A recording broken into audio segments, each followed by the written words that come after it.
True story, too good not to tell. Like flying on a Mexican school bus. Back in the 70s, I grew up in Vero Beach, Florida. I went through school there and made a lot of good friends. My family has since moved back to our hometown of Mitchell in southern Indiana. Later on in years, sometime around 1996, my brother moved back to Vero Beach. I was self-employed at the time, drain cleaning and backhoe work. So I then decided I would take a couple weeks off and go visit my brother and some old friends.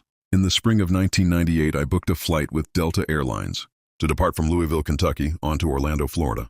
I drove my truck to the airport and parked in their secure lot, checked in my luggage and found my gate. Everything seemed fine and I was excited to make the trip to Florida and visit with my brother, his wife and some old friends I had went to school with. After a 2-hour wait, I was finally able to board the plane. What I'm about to tell you now is a true story. There were 3 seats on each side of the aisle throughout the plane. First thing I noticed was they had yellow caution tape stretched across 3 seats on the left and some on the right side, sporadically throughout the plane. Then I noticed that the floor felt soft and spongy as I walked down the aisle looking for my seat. It was like walking into an old building that had carpet on rotted floors. I was concerned but thought, what the hell? I didn't pay much more attention to it. I found my seat and got seated. The seats were small and very uncomfortable. Like I said, there were 3 seats on each side. I happened to end up being in the middle seat. Well then, here comes some guy wearing a huge cowboy hat. He was in a big hurry and plopped down right beside me on my left. Like I said, these seats were small, not much room to move. Well, when he plopped his butt down, he got horse poop smeared all over my left leg. And it was fresh and the smell was terrible. I looked at the guy and said, what the hell, dude? You got that horse poop all over my leg. All he could say was, I'm sorry, man.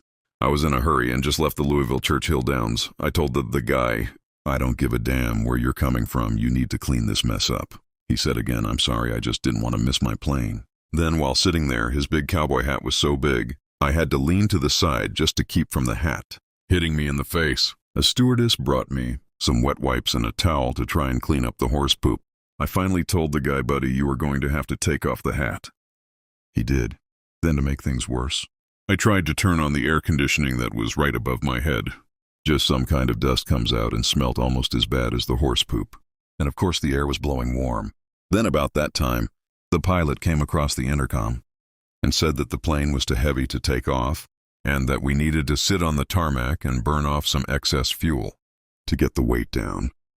About this time, I'm very hot, mad, and uncomfortable, getting worse as each minute went by.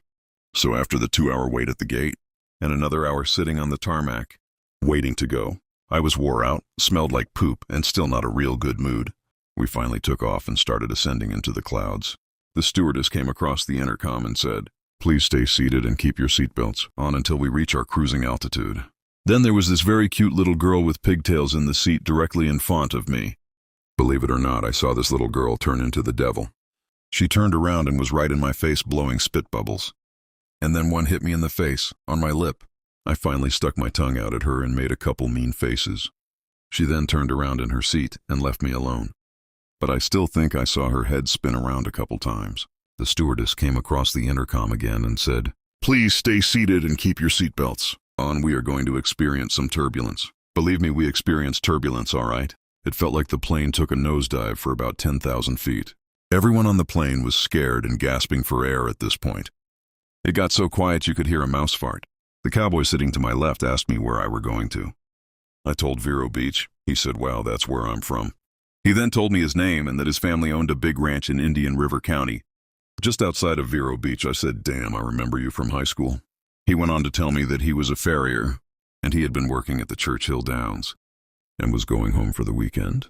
He then said he would heading back to Kentucky. Sure is a small world. The stewardess then told everyone to stay seated because we have to go a little off course enough to go around a thunderstorm. Then the passenger next to me said, look out the window, you can see the storm. I was so shook at that point from the plane diving in the turbulence that said, hell no, I don't want to see it. They kept on, and so was some of the other passengers about how cool it was being right up in the clouds during the storm. I finally looked. Well, wouldn't you know it, a damn lightning strike came out of the clouds and hit the plane. Just at the same time I looked. The plane then took another nosedive. By that time I thought we were going to crash, and so did a lot of other passengers. Needless to say, at this point I was scared shitless.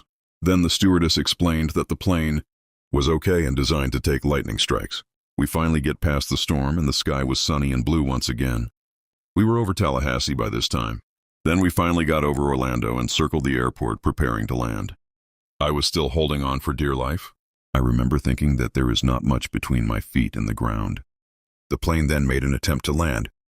We are ascending down through the clouds and suddenly the pilot hits the throttle and up. We go back up through the clouds and circling the airport again. We did this 3 times before we got to finally land. We had a rough landing bouncing down the runway. About to shit myself. Finally came to a stop. You could hear everyone on the plane with a sigh of relief. By this time I was numb from head to toe from fright. My legs didn't want to work. People started to exit the plane, and as usual the pilot stepped out of the cockpit to greet the people exiting the plane. When I got up there, the pilot stuck his hand out and introduced himself. I shook his little cold, wet, and clammy hand. This guy looked like he was not a day over 18 years old. He was about 5'7" and fiery red hair and pimples all over his face. I thought to myself, there is no way in hell he was the pilot. From there I went to get my rental car. I already had the reservation for it. The gentleman working at Ava's Car Rental asked me, "Are you a traveling man and have you been to the East?" I answered, "Yes, sir." He had noticed my Masonic ring. He then showed me his ring and told me, "I think they have reserved the wrong car for you. Let me fix that." He upgraded my rental and also discounted the rate. I think I got a better car and even saved about $100 on that deal. I went on to Vero Beach, had a great time visiting with my brother and his wife. We even got together with some old friends several nights for dinner. One night my sister-in-law had been online looking at the WBIW radio webpage from Bedford and said, "Hey, I see your backhoe." We gathered around the computer to see what she was talking about. The day before I left Indiana for this vacation, I had finished up a big job putting in a septic system, water lines, and digging out for a foundation. I was surprised when I finished the job. I asked the people I was working for if it was okay for me to leave my backhoe, van and dump truck there until I get back from vacation. They said sure, no problem, and went on to pay me. And what was weird was she paid me in cash. And that was a lot of money. I thought, oh well, that's fine, good for vacation money. But what we saw on the internet answered why she had so much cash on hand. Cops surrounded their place. They had raided the place where I was working and took the whole damn family to jail for dealing drugs. Just luckily the police that raided the place knew the equipment belonged to me. After 10 days it was time to get back home to Indiana. So I said my goodbyes and headed out and drove to Orlando Airport. I went to the terminal to turn in the rental car. I had already decided I was not getting on another plane for the rest of my life. I used to fly a lot when I was younger and never had any kind of issues. I decided I would spend the money for a rental car. I was going to take my time on my way home, so just so happens my Masonic friend was not working that day, so there was no chance of getting any discounts. All they had for a one-way trip to Indiana was a little green piece of junk Ford Taurus. That cost me just over $500 one way. Believe me when I tell you that piece of junk would only run 65 on the interstate, and that's holding the pedal to the floor.